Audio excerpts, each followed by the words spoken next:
Now, usually I review My Hero Academia and One Piece and do manga content, but since literally both My Hero Academia and One Piece are on break, I decided to review, rather instead, Time Paradox Ghostwriter. Now, this is an amazing, amazing manga, and I'm not going to get too much into it. I'm going to start the review now, but I just wanted to say that if you guys do want to see content like this, then just please let me know in the comments, and because I will definitely make reviews on this. So to start off with, we have the editor coming down to meet, our main character, Sasaki. Now, obviously, Sasaki has this look in his eye, and he looks completely different. I mean, throughout this whole chapter, I was looking at him and I was just shocked. I mean, I had to take a second to pause there because I'm actually looking at him now, and it is intense. The look is just so intense, and I'm really liking it because, sure, things are still like, if you look at the other characters in this world, the environment, everyone still looks as they did in like the first few chapters. Happy, normal, just living life. Enjoying manga. It's just regular life. But for Sasaki now, it is way more than that. It is life or death for his friend, his student, really. So it's kind of like in this happy world where everyone's just living their normal life, reading manga. This editor's just doing his job.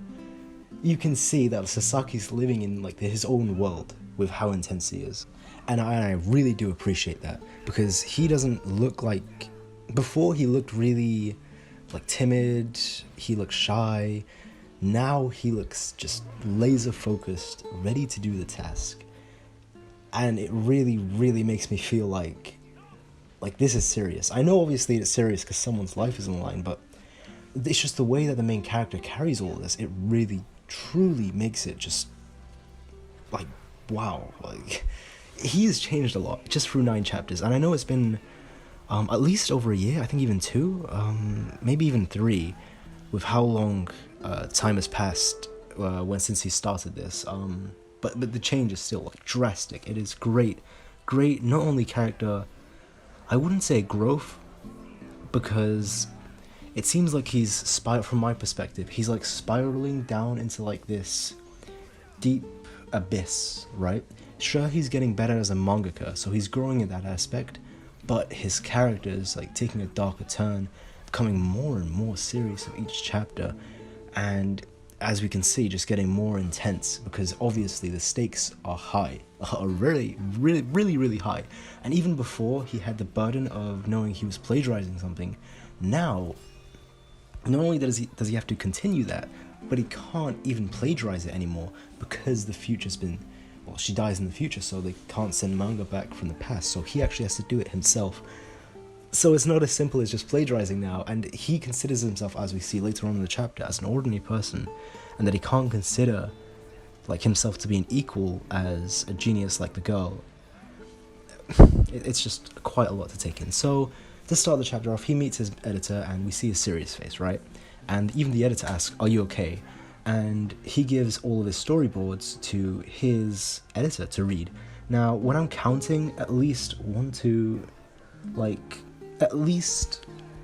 I would say 5, maybe even like 8 or 9 chapters, I'm guessing, that is ahead. So he's got time. I think it was even stated later on, like he was like 7 weeks ahead.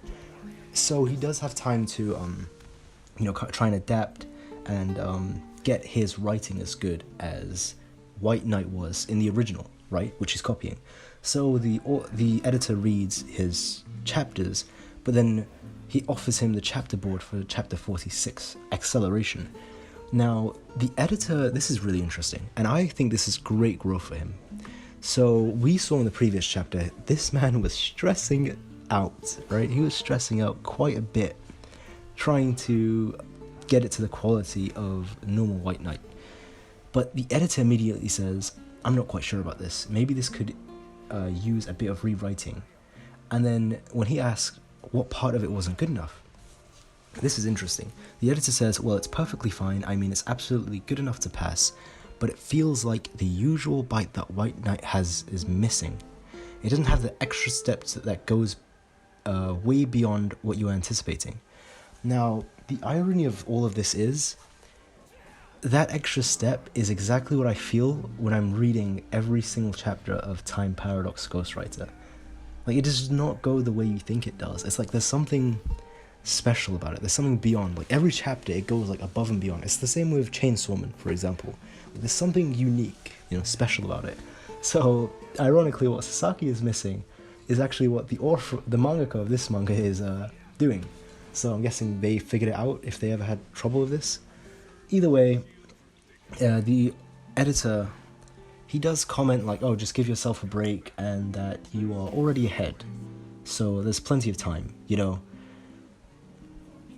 And obviously Sasaki even thinks to himself, thankfully he didn't say the characters feel off, or did you really draw this? Now, we saw him put in the numbers for the lottery as well. He didn't actually buy a ticket, but he just wanted to confirm if it was correct, and it matched. So we later find out that, he gave some tips to, Aino, and he also said that he was a manga assistant for a very popular manga called Vitamin Man, and it actually seems pretty funny. I would actually read that. So we learn a bit about that, and we also see him pick up a notebook that felt dropped from Aino, and it's the kind of like the sketchbook, the beginnings of anime, right? And that pretty much confirms it, because the person from the future, whoever that is, said that she's going to start a series called Anima, and he has to beat it with White Knight. Now, probably the best part of this chapter is when he's thinking to himself, I have to do something, I have to figure it out, when he's thinking to himself that the deadline for chapter 46 is in 7 weeks. So yeah, that's the time he has to work on that. Suddenly a voice in his head says, just quit. So I imagine, because obviously I don't actually imagine that this ghost figure has the same hairstyle as himself. So this is his inner dialogue that's talking. And I'm guessing all of the countless hours of not sleeping, eating poorly, and just stress, probably he might actually be seeing this like a hallucination because of just everything he's going through. Because this man is stressed. This man is quite stressed. So this is the inner dialogue that's going on. Just quit. He's saying, no ordinary mind can replace the loss of a genius, and to surpass her, simply impossible. And I love this, that it goes into, it was wrong of you to continue this plagiarism to begin with. Because, plagiarism, of course, that is not right. And then it's mocking him, saying, how are you going to change, the prophecy, and change life and death? Do you think you're God? And he tells the shadow, which is a shadow, to shut up. And he keeps saying yes to draw to save her. Now, half a year later goes by. Here's the interesting thing. We don't know how White Knight is doing right now from this point, because the manga chapter ends right here. So, I mean, is it going well? Is it going poorly? Because now it's, it's all him. Animo, I just mixed up her name and her manga. So, Aino leaves to write her series Anima, right? Okay, I don't know how I mixed those up. And she leaves, and she says, you won't beat me, sensei, and the chapter ends there. So I always think, I at this point, I don't even think too much about the next chapter, because I cannot predict what happens. It really is crazy how, it's that Chainsaw Man feeling, how you can't think, whatever you think is going to happen next chapter, it's like something, not only does that not happen, but something completely different happens. It just takes such odd turns which you wouldn't normally expect, which I think is great. And I guess that's that for Ghostwriter Paradox, and hope you enjoyed.